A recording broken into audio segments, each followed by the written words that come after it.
Quanta besteira que a gente fala aqui antes da hora, não? Olá, iniciando mais um Painel Regional, seu tradicional programa de debates, sempre aqui às 13 horas e 30 minutos na Santa Cecília TV. Você assiste também pelo Santa Portal, o portal digital da Santa Cecília TV, revê o programa às 20 horas aqui na emissora e depois o programa fica disponibilizado no YouTube para você rever a qualquer momento. Aqui, opinião, informação e comentário com conteúdo, e sempre com a presença de convidados especiais, como aqui ao meu lado esquerdo, o professor Iberê Cirna, professor de Comunicação Social e Marketing Político. Ao lado dele, o colega jornalista Carlos Raton, do Diário do Litoral. E à minha direita, o professor, advogado e jornalista Vicente Cassione. Ao lado do Cassione, a Jéssica Souza, que daqui a pouquinho fala para você, telespectador, para você, internauta, como participar, como interagir com o painel regional, porque você também é integrante desta bancada. Temos aqui os jornais parceiros, o Diário do Litoral.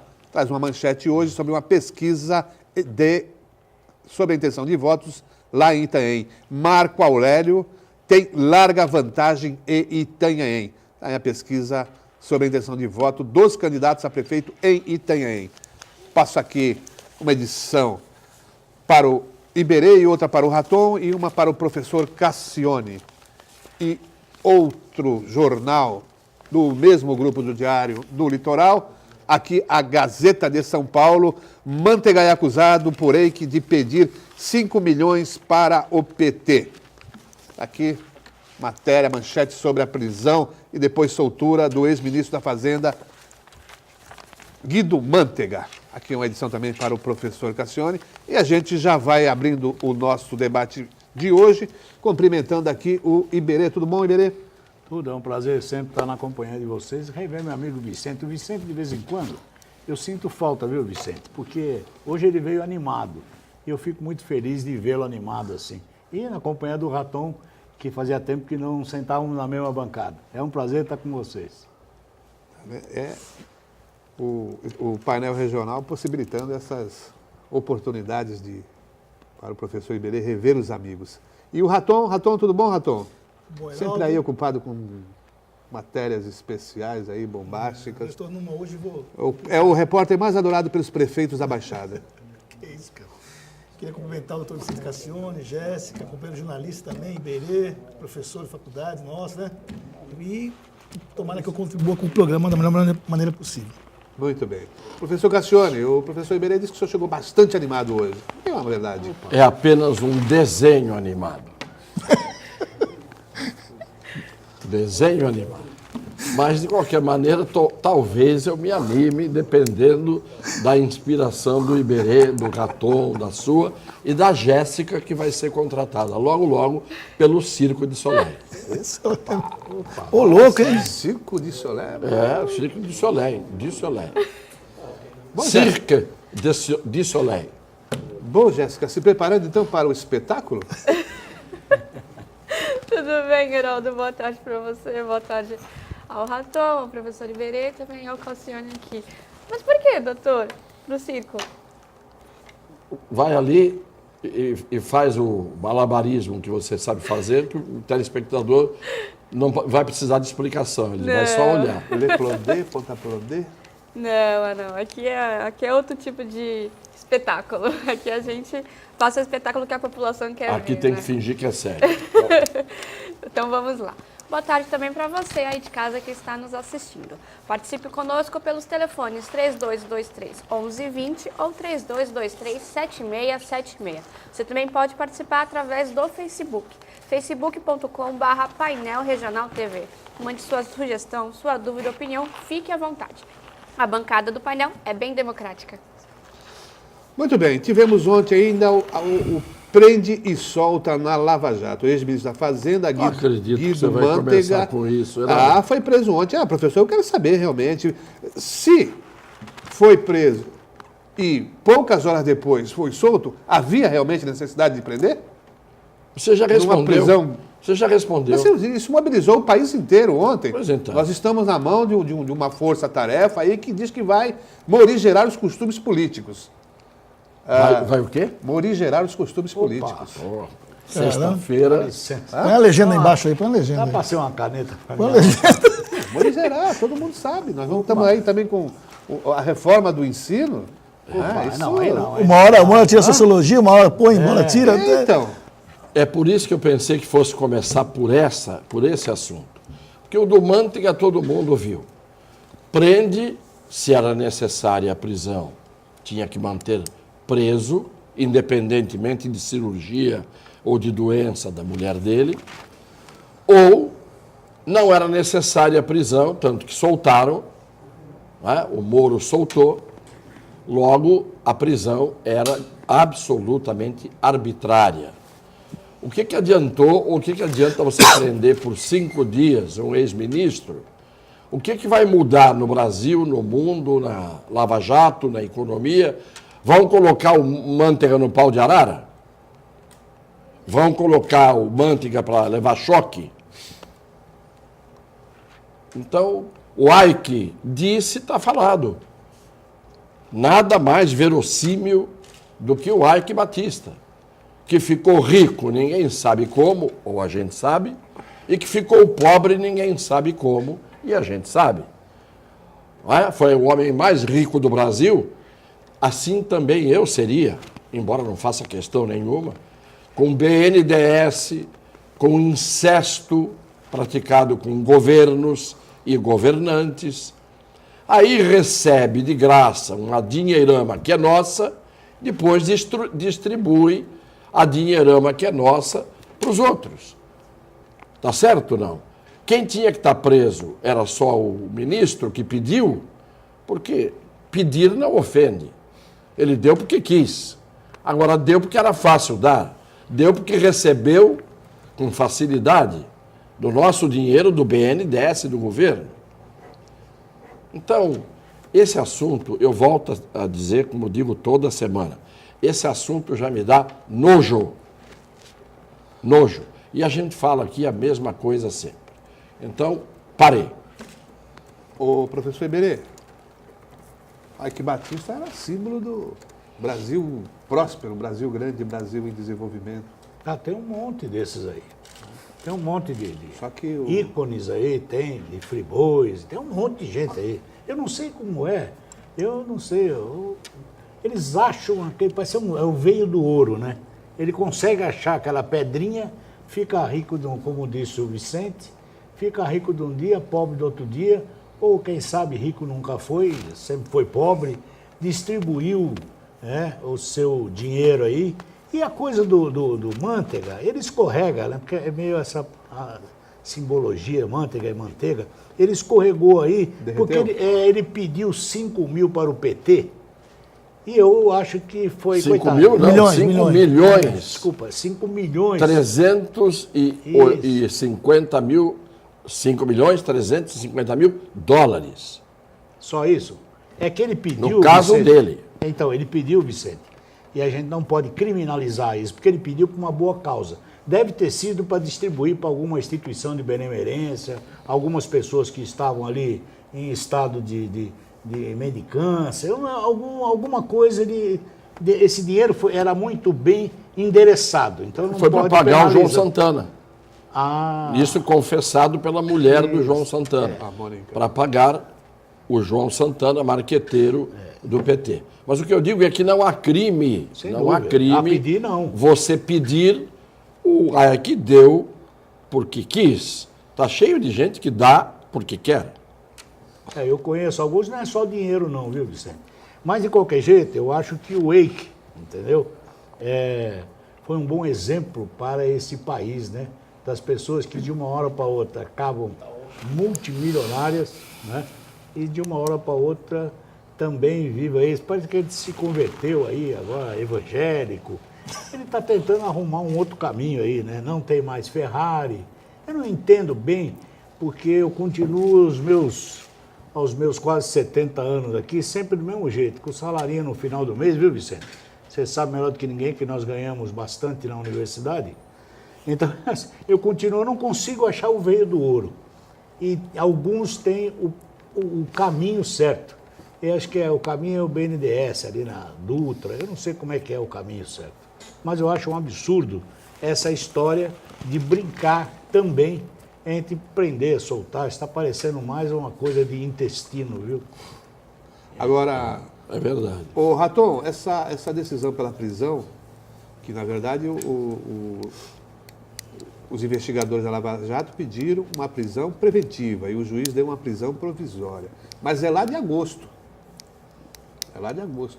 Será que o Moro ficou compadecido pelo fato de o Manteiga estar ao lado da esposa, que estava passando por uma cirurgia lá no Albert Einstein? Não sei o que dizer, Aldo, mas eu acho que o Moro, o doutor Vicente Cassiano falou em símbolos, o Brasil vive muito de símbolos, né? A vida toda é isso. Sempre tem que ter algum herói e o vilão da história, né? Sempre, e vai mudando dependendo das circunstâncias e das vontade de quem está no governo, quem sai do governo, enfim. A gente tem que mudar esse país, de uma certa forma, né? Agora é o PT que tá no auge aí das denúncias e tomara que eu não sou bem claro quanto a isso. Eu acho que se fez, tem que todo mundo pagar, mas tem que começar a pegar todos os partidos, né? Eu quero saber onde chega, quando é que começa, como é que começa o Lava Jato, eu não sei, doutor Vicente Cassiano pode nos ajudar aí. Quando é que começa a desmembrar isso, né? A confissão foi assinada nesta semana com aquela tentativa de votar a anistia para todo mundo. Né? Confissão assinada. Primeira confissão foi o acordo para eleger o Rodrigo Maia. Exato. Estava todo mundo junto, PSDB, PMDB, PT, todo mundo junto. Primeira confissão. Segunda confissão assinada. Vamos votar a anistia para quem teve caixa 2 lá atrás. Todo mundo junto, PSDB, PMDB, PT, etc. As confissões assinadas. Ou alguém tem dúvida? Quando os inimigos mortais se unem, é para que todos eles se salvem. Não é isso, não? Ou eu sou um maledicente aqui?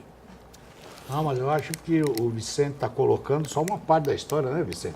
Aí o Vicente esteve lá e sabe como é que funciona. Graças a Deus ele voltou e não empurraram mais ele para lá, viu? Então ele sabe melhor do que Não ninguém. me empurraram, não. Eu não fui mais porque não quis. Ele sabe melhor do que ninguém como é que aquilo funciona. Então nós começamos desde a história do impeachment, mas não é de agora. Então sempre as pessoas têm se desculpado, eu não vi. Não vi. As coisas lá não acontecem por acaso. Mas elas são tramadas, elas são tratadas, elas são levadas à história do Jabuti. Combinadas, né? Combinadas, entendeu? E de O pior é que o Jabuti estava em cima da mesa para votar. E que Jabuti? Onde é que tem o Jabuti? É verdade, é verdade. Não sei de nada. Aquilo foi a coisa mais... Aí chega para o líder. Líder, que Jabuti é esse? Que Jabuti? Onde é que está o Jabuti? O Jabuti está no ombro dele. Aí chega para o outro líder. Líder, e o Jabuti? Jabuti, não sei, tem um Jabuti maior ainda no ombro do outro. Ninguém viu o Jabuti, ninguém sabia do projeto. Quem é que colocou? Olha, disso eu entendo. Isso eu vi, sei como é que é. Projeto só vai para a mesa quando os líderes estão de acordo e quando quem está presidindo a sessão resolve colocar aquilo na mesa. Principalmente quando se trata de um projeto de 10 anos, de uma emenda de 10 anos. Estava envelhecida, já estava enrugada essa emenda. Aí ela vai para a mesa, ninguém sabe de onde veio. Deve ter sido o Niemeyer, na construção da Câmara, que deixou embutida lá essa emenda para ser votada. São 2 congressos, porque o professor Iberê disse que o professor Cassione esteve lá e sabe como que funciona.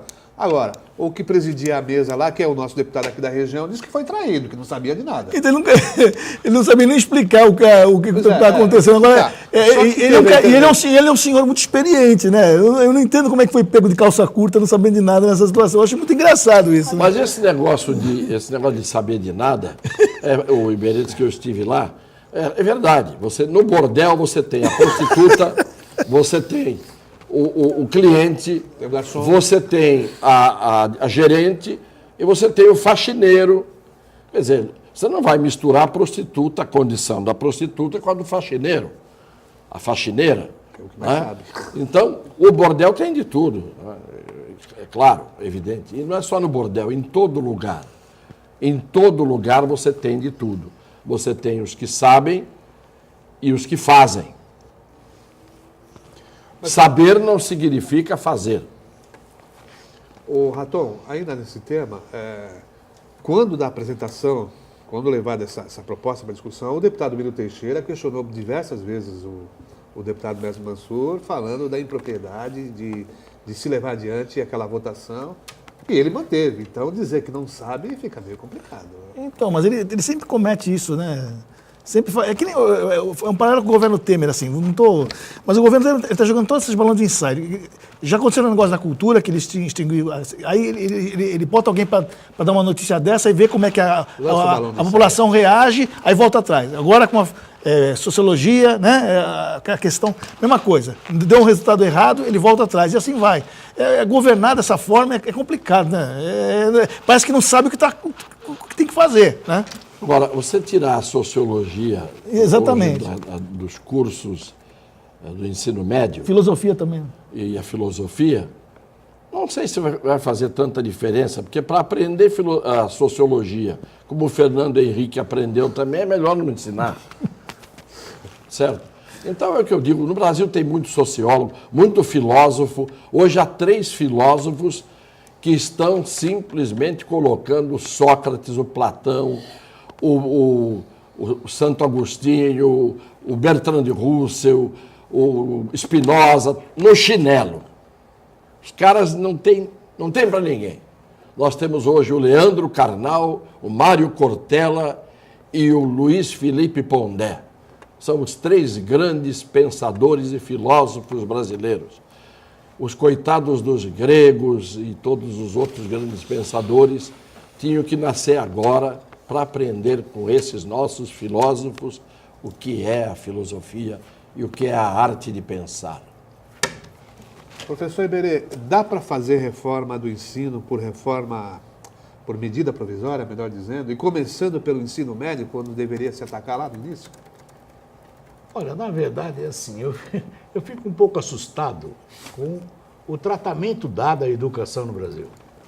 Isso é um absurdo, né? No Brasil, nada se projeta há décadas, nada disso. Você quer dizer o maltratamento, né? Não é tratamento. Aí faz o quê? É sempre as golfadas. No achismo. É uma política que muda aqui, aí tira de lá. Existe o Plano Nacional de Educação que foi feito, nem concluíram. Quer dizer, você não pensa a educação. Você pensa o quê? Nada, absolutamente nada. Para nós da área de educação, sabemos melhor do que ninguém que eu tenho que consolidar um projeto e dar pelo menos 25 a 30 anos para que isso dê fruto. E no Brasil tudo é ao contrário. É assim, aí hoje está bom agora, tá, aí mudou o governo, aí eles inventam alguma coisa. Aí não, mudou o governo de novo, inventa alguma coisa. Sabe quando é que nós vamos consertar a educação no Brasil? Ninguém falou em infraestrutura para nada, aumenta-se o tempo, mas eu continuo com o professor à míngua, ganhando o que ganha, sem infraestrutura nenhuma nas escolas. Existe escola do Brasil que biblioteca é uma coisa de Vênus, eles nunca viram.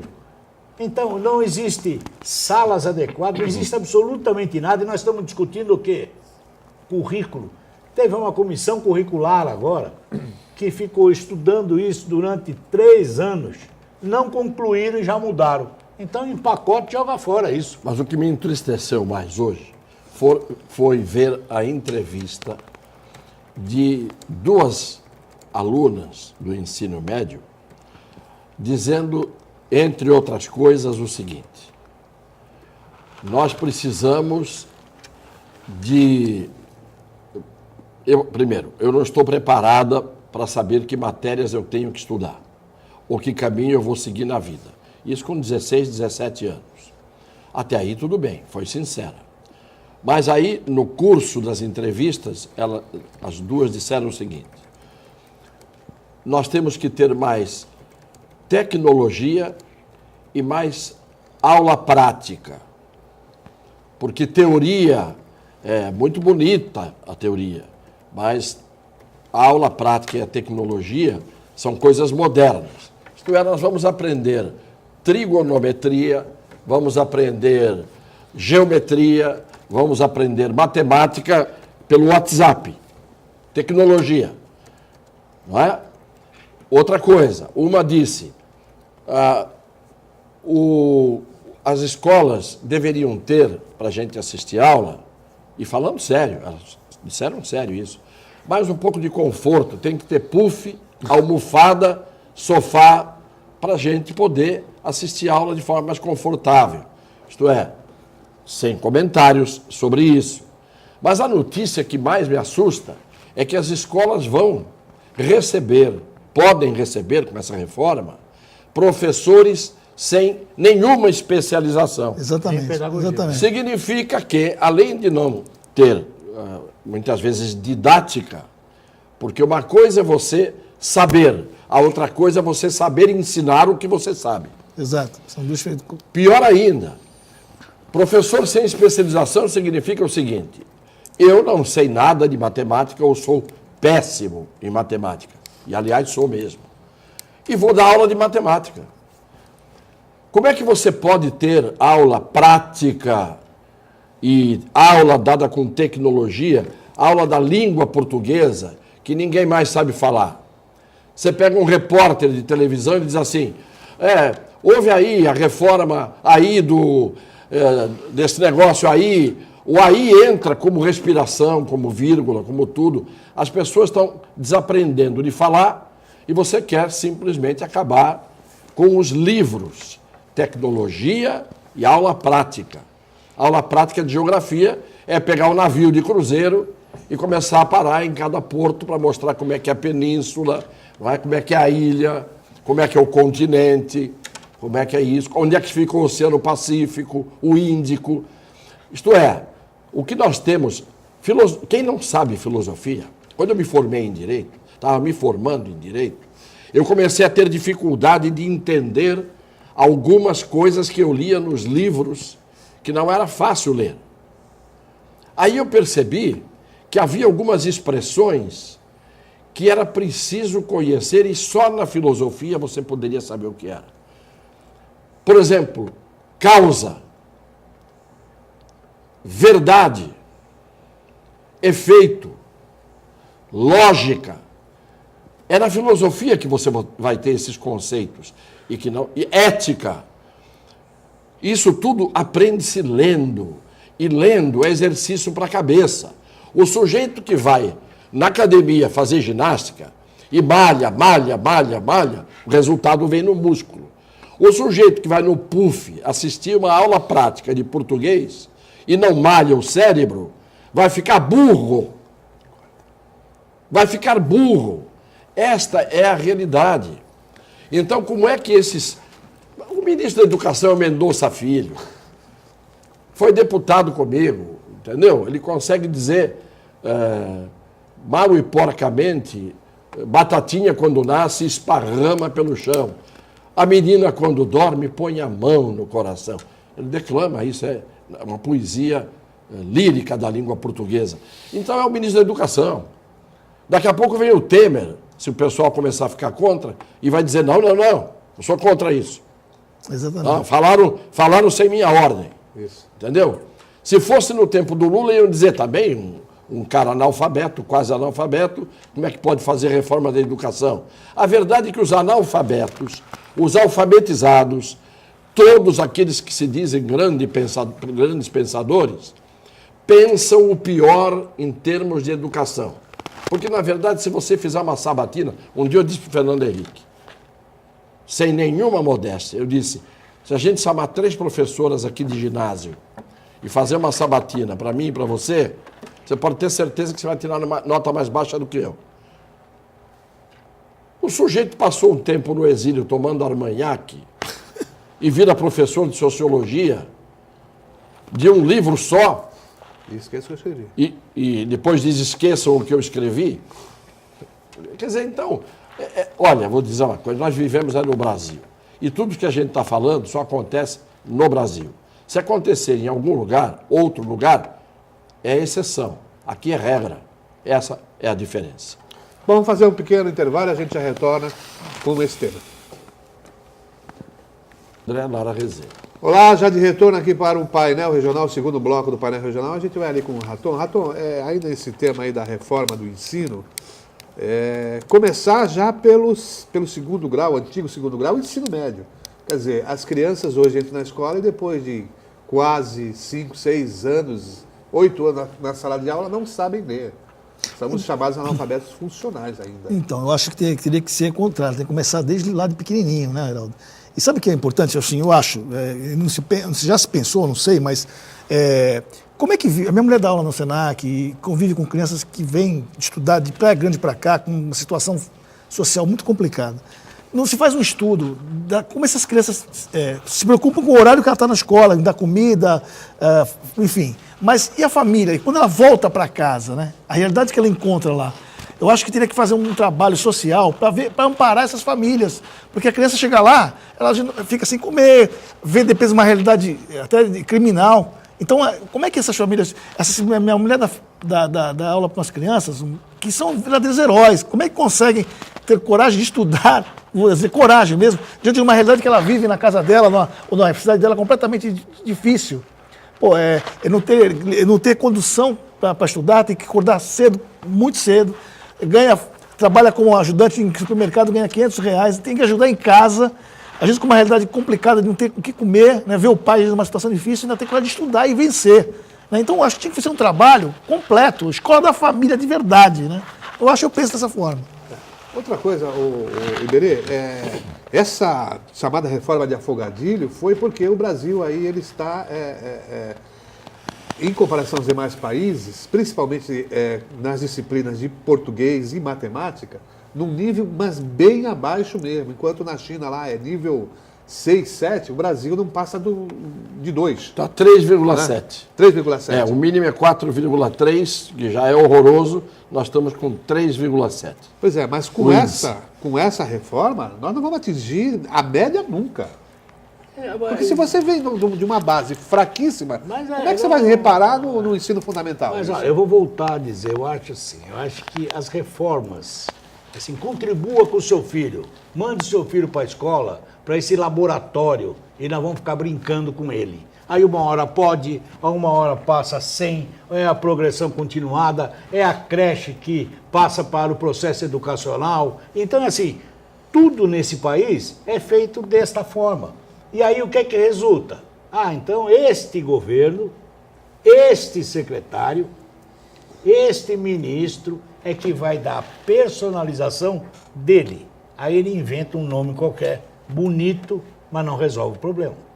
Por quê? Eu vou voltar a dizer, nós temos escolas que são de lata, que sentam no chão, que não tem livro, Eu participei de um congresso como secretário de Educação, de um congresso no Nordeste, antes de se estabelecer o piso nacional, de professores que ganhavam R$80 por mês pelo interior do Brasil, pelos rincões aí.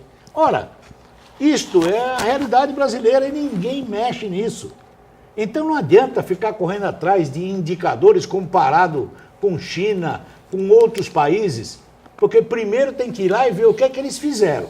Eles têm uma verdadeira obediência a um projeto com continuidade, com durabilidade. Aqui não. Aqui, de qualquer jeito, entra um novo lá, aí o novo diz, olha, tá feio, eu vou inventar um nome bonito aqui, e agora nós vamos inventar um lado, e nada se resolve. Então, você que está aí, tem seus filhos, você colabora com o governo para o laboratório que fazem com as crianças no Brasil. Por isso, nós não vamos mudar a educação neste ritmo nunca. Você veja uma coisa, vou dar um exemplo pessoal, que às vezes parece antipático, mas tem que dar. A minha filha mais velha terminou o curso do Direito lá atrás, né? E bem lá atrás. Quando ela terminou o curso, já no meio do curso ela viu, não é isso que eu vou querer. Não quero mexer com essa história do direito, que é muito bonito no papel, que ela aprendeu, mas na prática é bem diferente. O que ela fez? Foi fazer outra faculdade, foi fazer letras. Depois fez mestrado em pedagogia. Sabe o que ela faz hoje? Ela dá aula de manhã, de tarde, aula particular, passa o domingo à tarde corrigindo prova porque no domingo almoça todo mundo em casa, os filhos, os netos, né? E ela passa a tarde corrigindo prova, isto é, resolveu ser professora, o que mostra que ela deve ter um parafuso a menos, na medida em que trabalha o dia inteiro dando aula, não é? E escolheu isso. Eu pergunto, quem é que vai escolher ser professor nos tempos de hoje? Qual é o atrativo que tem? O professor, para poder ganhar um mínimo, ele tem que trabalhar de manhã, de tarde e de noite. Eu me lembro, quando eu comecei a minha vida, que eu dava aula de manhã no Colégio Santista, eu dava aula à noite no Tarquínio Silva, e eu tentava arranjar cliente e advogar no período da tarde. Era o dia inteiro, desde as 7 da manhã até as 11 da noite, não é? Me virando para ter um mínimo de condição. E a gente vai indo, vai indo, vai indo, vai indo. Hoje, quem é que quer ser professor? Uma das coisas mais vergonhosas do Brasil, o pessoal fala, é a violência, é a corrupção. Uma das coisas mais vergonhosas do Brasil é você pagar ao professor o que se paga, porque o professor é que constrói gerações. É o professor que vai construir. Mas quem é que educou o educador? Quem é que formou o professor? Como é que o professor que não foi educado e não foi bem formado, ele pode educar e pode formar? É um círculo vicioso. Sem dúvida. É claro que é. Quando eu estudava, no nosso tempo era curso científico ou clássico, no colegial. Eu fiz o científico, que não era de humanas, porque eu fui fazer direito, mas preferi fazer o científico. Você aprendia no científico matemática, português, história, geografia, inglês, francês, espanhol, filosofia,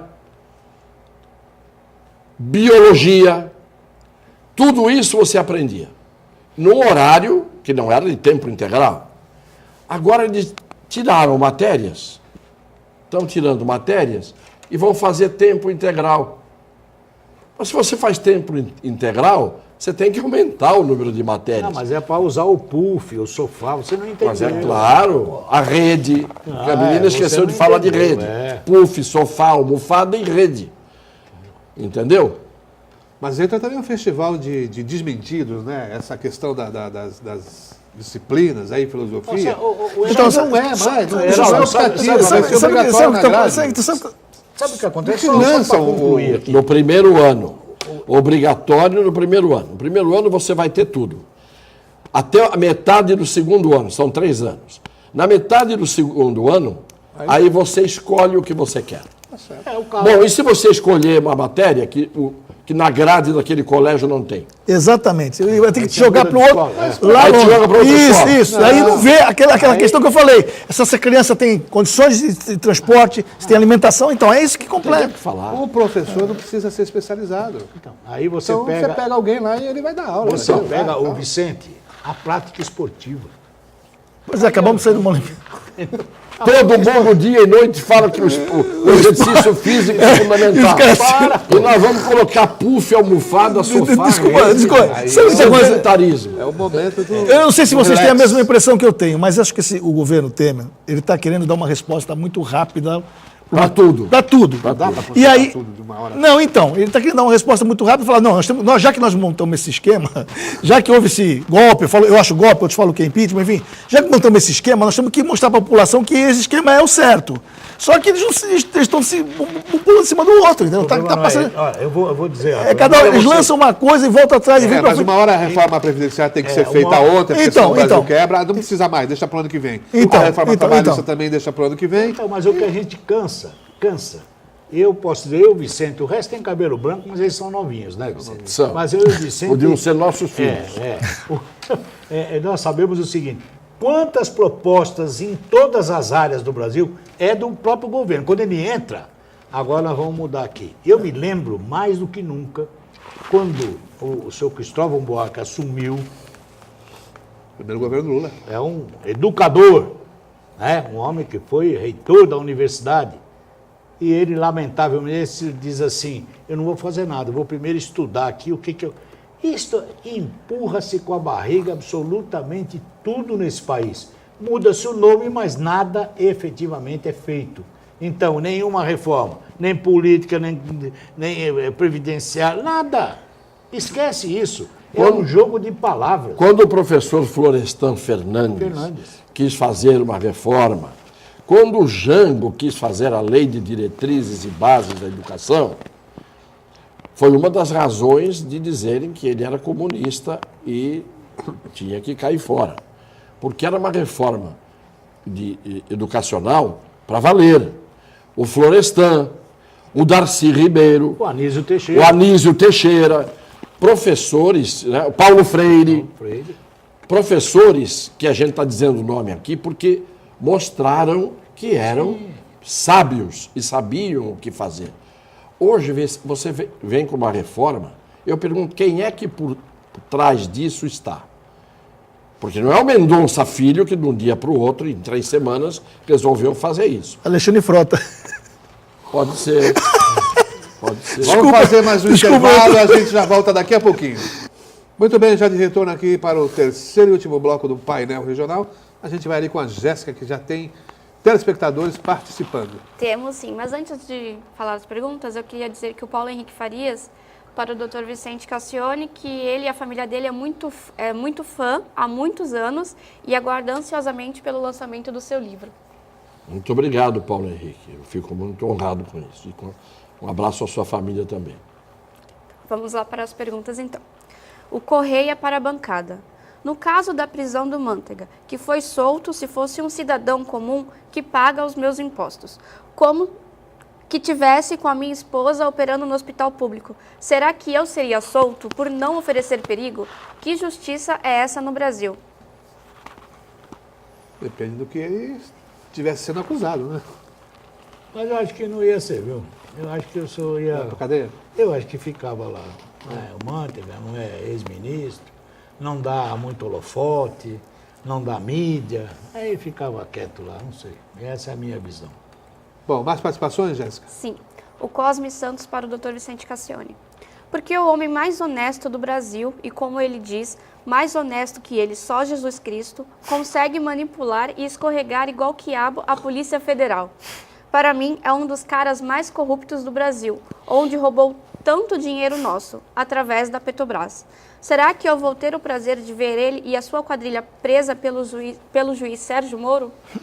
Bom, não é novidade nenhuma. Jesus Cristo foi morto e o Barrabás, que era o bandido, foi escolhido pelo povo como que deveria ser poupado. Então, não é de hoje que a gente vê essas coisas acontecerem. Quando ele se compara com Jesus Cristo, é uma comparação que as pessoas modestas fazem, né? Mas eu volto a dizer, Jesus Cristo, o bom ladrão e Barrabás. O Barrabás foi escolhido pelo povo para ser poupado. E Jesus Cristo, que era um grande criminoso na época, principalmente por tudo aquilo que ele disse e que dura 2000 anos na alma e no coração de todos nós, foi crucificado. Depois desse evento, em que Cristo foi morto do jeito que foi, e o crime dele foi fazer o bem para a humanidade, você tem esperança de quê? Você, cidadão de boa vontade, você ainda acha que o povo vai escolher quem na hora em que você estiver com a sua boa vontade de um lado e um picareta do outro? Quem o povo escolhe? Jéssica, mais participações? Sim, a Aparecida para a bancada. Parecem que veem o pobre como indigente. Acho que a visão do pobre é muito distorcida e poucos que estão aí sabem do que isso realmente se trata. Nem todos os pobres utilizam de recursos do governo para sobreviverem. Raton. Qual o contexto que ela falou isso? Eu não entendi. Eu acredito que seja da questão da educação, sobre que você tinha comentado do SENAC, a situação Não, mas das não crianças. estou falando isso. Não é questão de ser pobre ou média, classe média, pobre. Eu estou falando da questão que muitas crianças estão, né? As condições que não se dá, um transporte digno para essas crianças, uma alimentação decente, a oportunidade para esses pais trabalharem e deixar as crianças tranquilos para poder sustentar essas crianças. É isso que eu quis dizer. Não estou dizendo que pobre está mais sujeito a ser pior, enfim. Não foi isso que eu quis dizer. Mais participações, Jéssica? Sim, o seu José para a bancada. A Baixada Santista teve alguns deputados federais.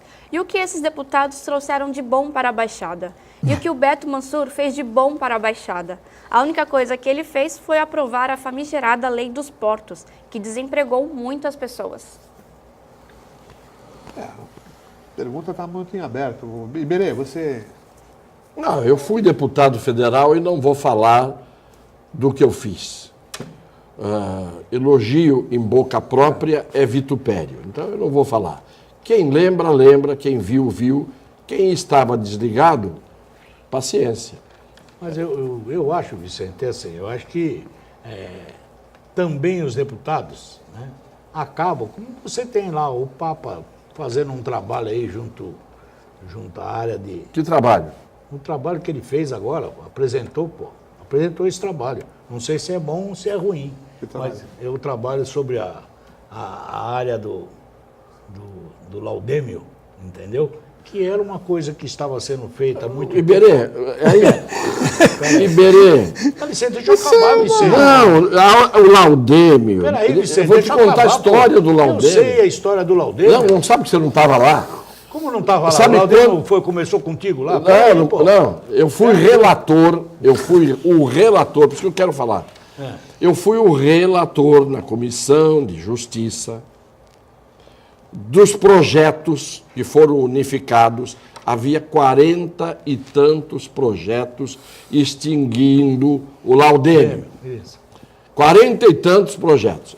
Eu fui o relator a favor da extinção do laudêmio. Dei o parecer. Eu estou fora do Congresso Nacional há 10 anos. E, evidentemente, que não vou voltar para lá, porque eu estou fora já há 10 anos e a decisão é para sempre. Não é? Mas não votaram. O projeto principal e o mais empenhado era um ótimo deputado de Santa Catarina, que ia de deputado em deputado pedindo para aquilo ir para frente. E não foi. Não foi por quê? Porque não há interesse dos governos em aprovar a extinção do laudêmio. Não é? Isso afeta o Serviço de Patrimônio da União, a SPU. Portanto, esse trabalho que o Papa fez é uma gota no oceano que já está lá e não resolve nada. Vicente, eu não sei se é gota, eu não sei dimensionar. A única coisa que perguntaram que o deputado faz, eu estou tentando dizer, olha, o Papa apresentou isso. Assim como o Beto apresentou, eu não estou aqui julgando o mérito e a importância. Eu estou dizendo o que a mídia trouxe, o que o Beto trouxe das lotéricas. Está lá brigando com o negócio das lotéricas. Esses são os nossos deputados. Esses são os nossos deputados. Tem o Squassone também, né? O Squassone trouxe o quê? 200 mangos lá para o hospital?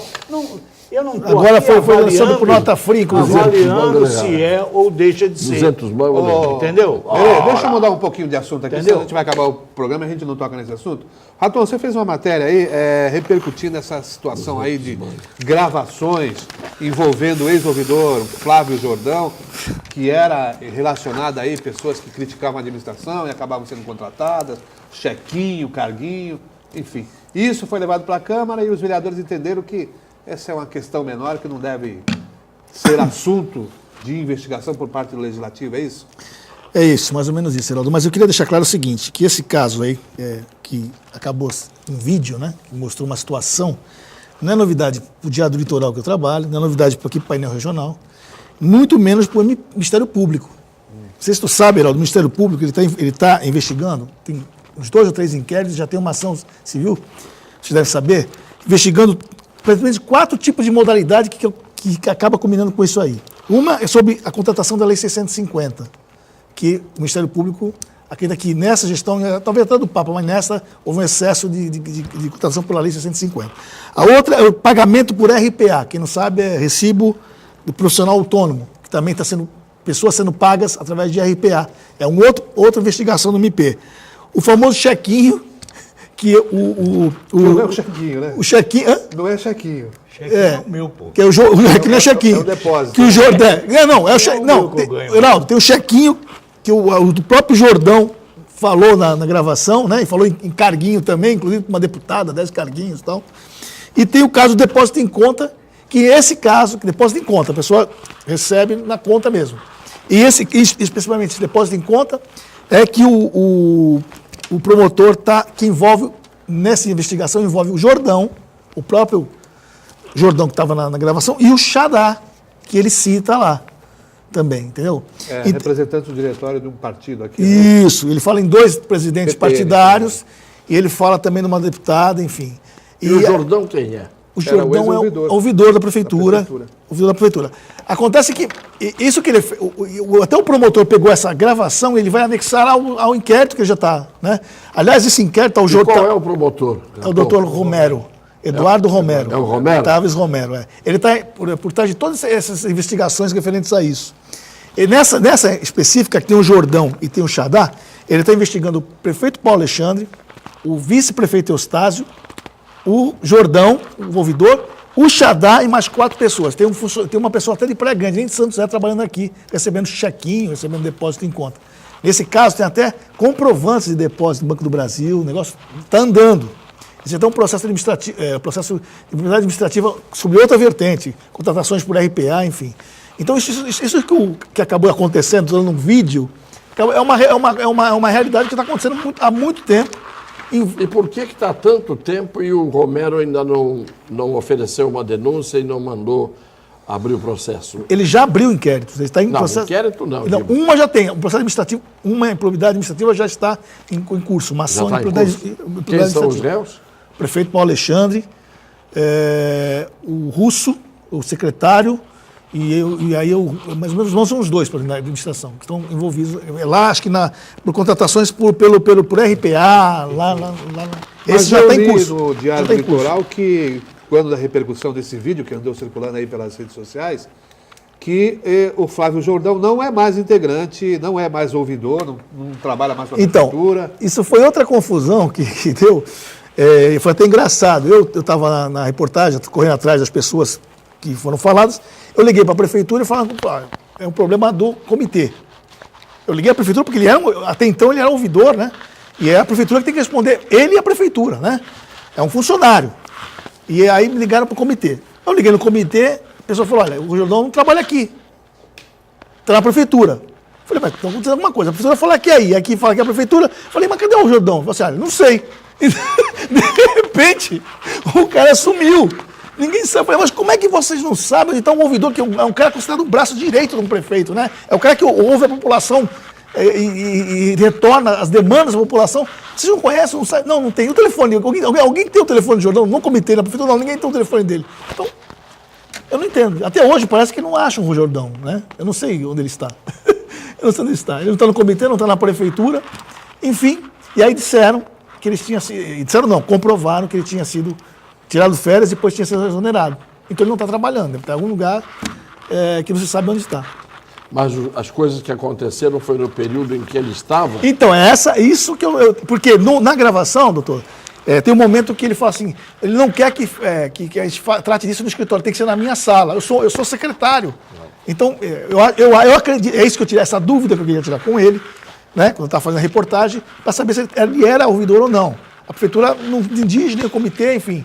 Então, jogando esse caso por uma questão política. Agora, na época eleitoral, jogaram isso aí de propósito, que é política, para denegrir a imagem do candidato Paulo Alexandre Barbosa. Isso não é verdade. Porque esse negócio de check-in não é de hoje. Pode ter combinado agora, porque, lógico, até o que ele fala no vídeo é uma questão política mesmo, né? Ele fala de cargos, enfim. Mas a essência seria mesmo quem estivesse criticando a administração ia levar um cala-boca, seria isso? Como assim? Deixa eu... ser contratado pela prefeitura para ficar quieto, não falar mais nada. O próprio promotor já descobriu o caso de pessoas que seriam fazer política, né, para a prefeitura recebendo um valor.